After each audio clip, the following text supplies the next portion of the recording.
Hey, if you wonder how you can charge your Nothing Phone 2a or what kind of the charger you can use, let me quickly explain. So first of all, I'm honestly using this charger from the Huawei. It's just right here. This is the old Huawei P30 Pro charger that actually works fine with my phone, and the same, I'm using this old Huawei cable. So you don't even need to buy any expensive charging brick. You can actually use this one that you have from your old phones or someone from your family, friends. But also, if you don't have this, if you don't have charging brick or if you want to buy it, you can only use the cable.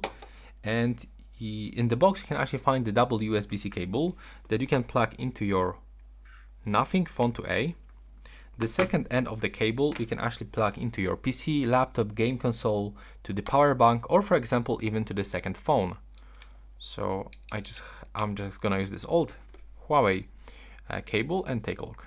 I'm gonna plug it into my Pixel 7 Pro, and now I can see that my Nothing Phone 2a is actually charging. So as you can see, there's like separate options to charge this smartphone.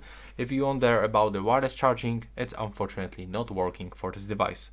So that's all. Right now, please subscribe to my channel.